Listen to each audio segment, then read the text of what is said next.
6h du matin, j'aurais fait toutes les horaires avec vous. J'aurais fait toutes les horaires et je serais passé par tous les états avec ce Real Madrid. Je sais pas comment commencer ce débrief. Honnêtement, je suis dans un questionnement. Je me demande vraiment comment faire. Je me demande vraiment s'il faut être négatif ou s'il faut être positif. Alors en vrai, quand on réfléchit, on peut partir du principe où, en vrai, le match il était pris 3-0 et Ancelotti te fait rentrer Vallejo et Güler. Avant de rentrer dans les points positifs, j'ai envie de parler de cette fin de match. Arda Güler, attention. On le kiffe et tout, attention. Vallejo, il a fait n'importe quoi. Mais Vallejo, on compte pas sur lui. Pour l'avenir, pour le club. C'est un joueur que tu as fait rentrer pour faire reposer ta défense, vu que tu n'as pas de défenseur globalement en soi, quoi. Il te reste que en titulaire Militao, Rudiger. Mais j'ai envie de revenir sur une situation. Arda Güler, la vérité. Non, je sais pas si je peux m'asseoir là. Il y a tellement de discipline dans ce pays. Et force à eux, parce que vraiment j'aime beaucoup ça, que des fois il y a des endroits tu te dis bon là je vais être mal perçu ou je vais mal faire. Mais bref, Arda Güler les gars, tu vois quand il y a 3-1, Arda Güler à un moment donné, il y a récupération du ballon, il tente un petit pont. Frérot, t'as failli coûter le match. Ancelotti, je sais pas ce qu'il va dire en conférence de presse d'après-match, mais il va leur tomber dessus, je pense. Je pense qu'il va leur tomber dessus parce que l'entrée en jeu d'Arda Güler et de Vallejo, elle aurait pu nous coûter le match. Alors des gens vont dire oui non mais non, Arda Güler il a fait quelques passes sur la fin de match et tout. Il a failli nous coûter le match sur la fin du match. Avec sa tentative de petit pont, Vasquez je crois sur la passe ratée sur Tchouaméni derrière, le manque de concentration même à 3-0 au très haut niveau, quand tu perds tes éléments clés et que le coach fait tourner pour ça y est penser à l'autre match, parce qu'en soi tu peux faire ce qu'il a fait, mais les joueurs qui rentrent sur le terrain ne doivent pas se dire c'est bon tout est acquis, faut une entrée en jeu à la Hendrick. Alors en soi tu gagnes, tu prends les 3 points et j'ai envie de revenir sur le but de Kylian Mbappé, parce que le but d'Mbappé les gars, c'est exactement ce que je demandais. La semaine dernière, enfin le dernier match d'avant, vous vous rappelez, quand je vous disais le but où tu élimines un joueur et tu marques, eh ben la prise de décision, le départ, j'ai trouvé ça hyper motivant. J'ai trouvé ce but à l'image de ce qu'il était. Bon là je suis dans une ruelle un petit peu où c'est calme et j'ai pas envie de réveiller les gens. Faut savoir se tenir dans la vie, donc je vais essayer d'avancer vers une ruelle un peu plus... Vous voyez les petites ruelles japonaises là comme ça. Bref, le but de Kylian, c'est exactement ce que je lui demande. On le sent, on sent quand même que la sauce elle prend. On sent que la sauce elle prend. On sent que dans la combinaison, il est un peu plus présent.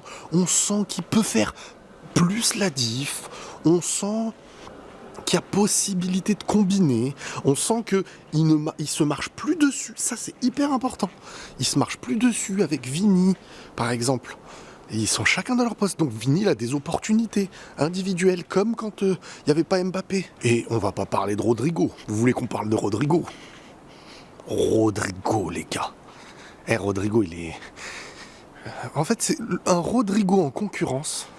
C'est ce qu'il y a de mieux. Buteur. Dans le jeu, c'est prise de balle. En fait, dans les matchs comme ça, c'est là que tu vois le talent de Rodrigo. Qui n'est pas nominé au Ballon d'Or. Il n'est pas dans les 30. Hein. Lol. Une folie mentale. Quand tu vois, malgré tout, des buts décisifs, parce qu'il y a eu le débat, considéré moins que Vini et que Mbappé et que Bellingham, moi je dirais, c'est pas une histoire forcément de talent, c'est une histoire de constance. Il a des coups d'éclat, Rodrigo.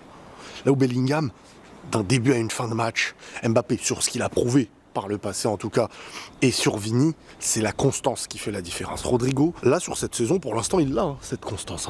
On pourra rien lui reprocher. La constance il l'a cette année.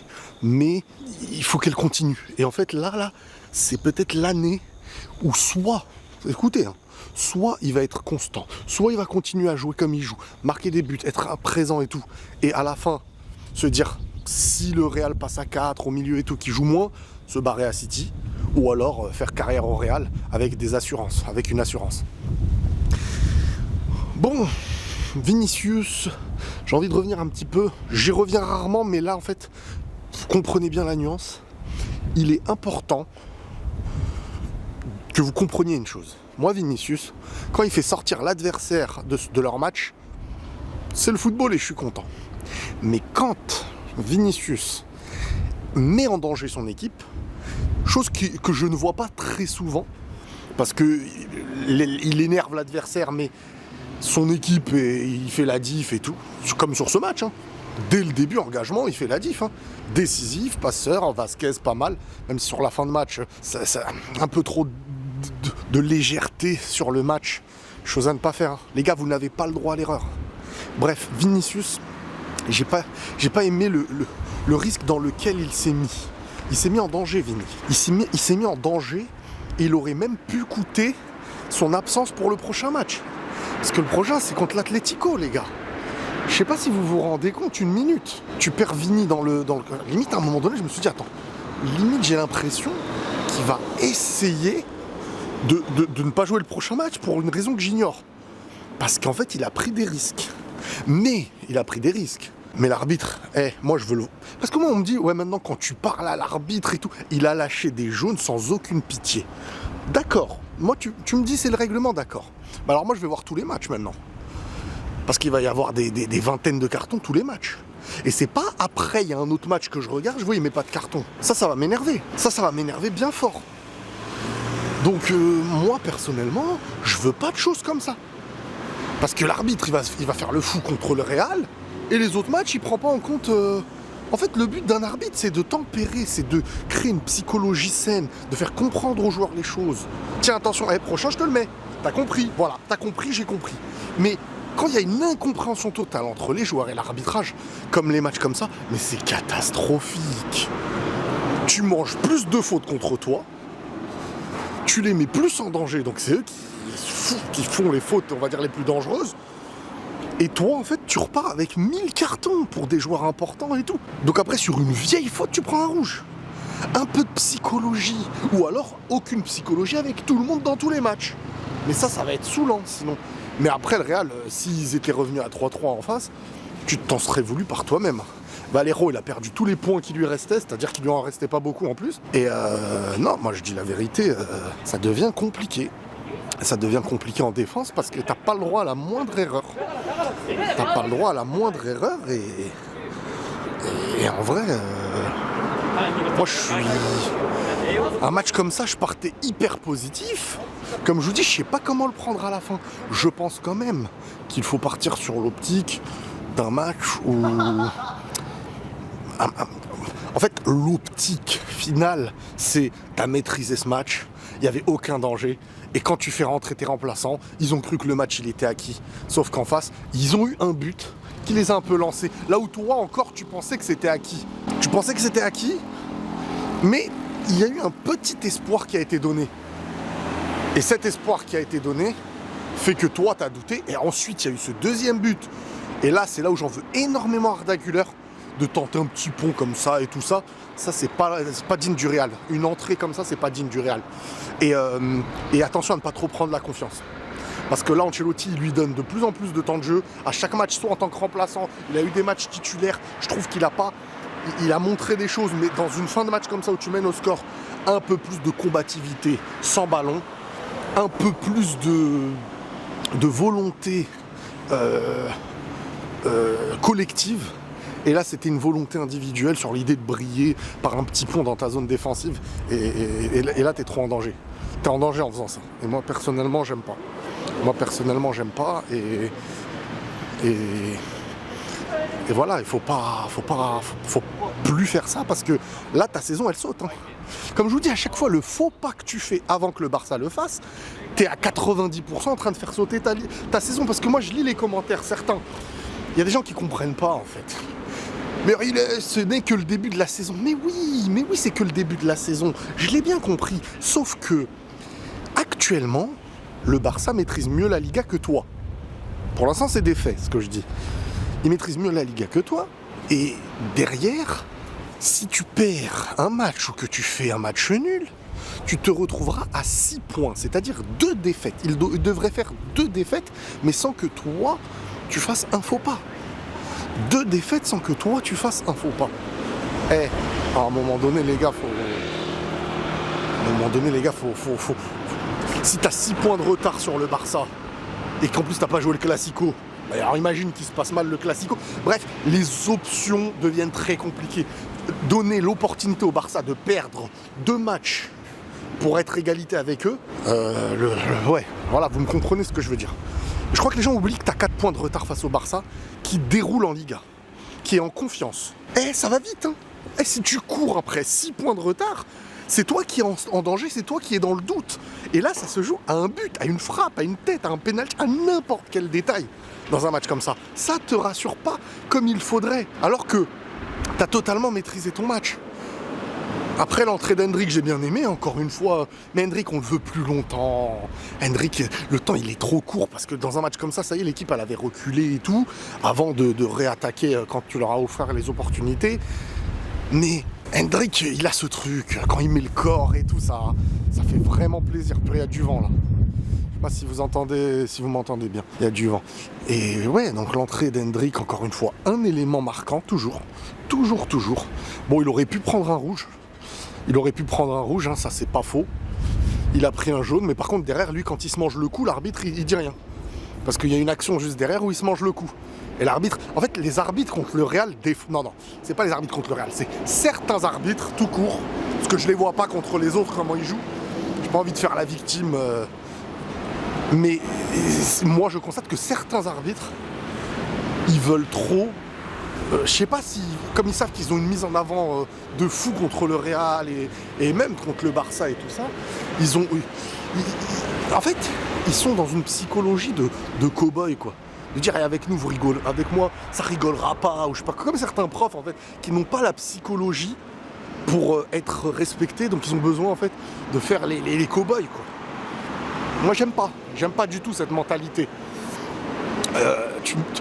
La distribution de cartons futiles comme ça, on sait très bien ce règlement, il est respecté une fois sur deux. Interdit de parler avec l'arbitre, tu te retournes, tu fais juste un geste d'énervement, tu le fais même pas vers l'arbitre, genre juste t'es dégoûté. Et non, l'arbitrage, non, y a pas de souci. Là les cartons. Donc après tu vas dire, bon alors je veux voir d'autres. Je veux voir que ça se passe comme ça partout. Ah non, tiens, le règlement a changé, machin. C'est toujours pareil, c'est comme les mains dans la zone, tu sais pas, tu sais jamais. S'ils tapent dessus alors que t'es collé, comme il y avait un an, je sais plus combien de temps, Militao, ça siffle péno, après derrière ça dit non, en fait la main elle est trop collée, donc je comprends plus rien. Mais bref, ce match-là, tu l'as maîtrisé. Mais sur la fin de match, t'aurais pu, pour moi, bousiller presque ta saison. Donc voilà, et sinon, Vasquez buteur, Mbappé avec un super but. La petite talonnade acrobatique, fantasque. Petite talonnade fantasque. Derrière, il élimine sur le premier touché. Ça, il le fait bien. Quand en une touche, il prend de vitesse, le gars, il le tue, frappe croisée. Le but est magnifique. Il avait marqué un autre but hors jeu. Bellingham, l'importance de Bellingham, les gars, ça aussi, faut pas l'oublier. L'importance de Bellingham, elle est complètement... de toute manière, je vous l'avais dit, vous l'avez constaté la dernière fois, Bellingham, pour moi, est le joueur peut-être le plus important parce qu'en fait, il permet... C'est pas le plus fort, je veux dire, un Valverde est tout aussi important dans son domaine. Mais en fait, pour l'apport des attaquants, c'est-à-dire quand tu as Bellingham en forme, tu auras Vini, Mbappé, Rodrigo et une défense aidée. C'est-à-dire qu'il va faire le lien de partout. Il va bonifier tous ceux qui l'entourent. Et tu peux avoir Vini en forme, mais pas les autres. Tu peux avoir Mbappé en forme, mais pas les autres. Tu peux avoir Rodrigo en forme, mais pas les autres. Mais t'as Bellingham en forme, t'as plus de chances que tout se passe bien autour sur le terrain. Et c'est ça la dinguerie. Et Bellingham, encore une fois, voilà, tac, il est là, il lâche sa passe à Mbappé. Bellingham, il comprend très bien Mbappé. Mbappé comprend très bien Bellingham, il y a une bonne entente. Vini... Mbappé a l'air de comprendre aussi de mieux en mieux Vini ce qu'il doit faire dans le positionnement et dans l'espace à laisser à Vinicius, parce qu'il faut lui laisser l'espace et pas lui ramener des joueurs. Au-delà de ça, voilà, un Rodrigo, encore une fois, avec un toucher de balle, un but, très très bon niveau, respect. La défense aussi, de base, elle était solide et tout. Courtois, bon, y a pas eu d'arrêt. Mais ça, c'est les matchs pièges. Tu dors tout le match et t'es pas dedans, quoi. T'as pas cette adrénaline de gardien parce que tout le match t'as maîtrisé. T'as eu aucun tir limite sur toi. Et d'un coup, à la fin, tu comprends rien. T'as Valero qui a oublié ses lunettes ou je sais pas ce qui s'est passé. 81% des trucs sont passés de son côté. Et t'as le manque de sérieux de certains entrants en jeu qu'il faut très vite rectifier. Mais Ancelotti, je pense qu'il va le faire correctement. Voilà les amis, pour ce match. Un match qui de base était un match banal à gagner de manière tranquille. Le coach aurait pu faire un peu plus tourner. Il l'a pas fait. Maintenant... Enfin, il a fait tourner sur les derniers instants. J'aurais aimé voir un Hendrick titulaire sur ce match. Maintenant, on verra. On verra la suite. Demain, c'est le Barça. Et mais bon, je pense qu'ils vont faire une bouchée de leur adversaire au vu de leur lancer. Mais on ne sait jamais. À chaque fois que je parle, des fois, il se passe l'inverse. Donc, on verra. Mais attention. Hein. Attention, même si le match était maîtrisé, c'est les derniers instants qui ont fait que... Tu vois, sur un match où tu pouvais dire du positif, au final, tu en ressors en disant des choses d'inquiétude. Et ça, faut pas sous-estimer ce genre de match-là. Les amis, merci encore une fois. Et des fois, vous me dites en commentaire, non, mais Riles, merci pour les efforts et tout. Ça me fait plaisir, d'une certaine manière. C'est mon travail. Normalement, je devrais être là quotidiennement en vous offrant les meilleures qualités. J'essaye. Hein. J'essaye. Comme vous le savez, il y en a, ils disaient tu pars en vacances à chaque fois. Non, non. Quand j'étais parti aux États-Unis, c'était par rapport au travail de ma femme. C'était pas spécialement des vacances. J'ai profité du pays, mais c'était pas spécialement des vacances. Là, c'était vacances en famille. Et j'aurais pu ne pas bosser et me reposer. Je fais moins, on va dire, de vidéos, c'est-à-dire je suis plus sur les vidéos de match et moins sur les vidéos d'actualité football, comme il y en aurait beaucoup, hein, Vinicius, premier au Ballon d'Or, etc. Peut-être qu'on en fera, mais en soi, voilà, j'essaye de faire au mieux et on revient bientôt et tout reviendra dans l'ordre. Prenez soin de vous, les amis, merci pour tout et la paix sur vous.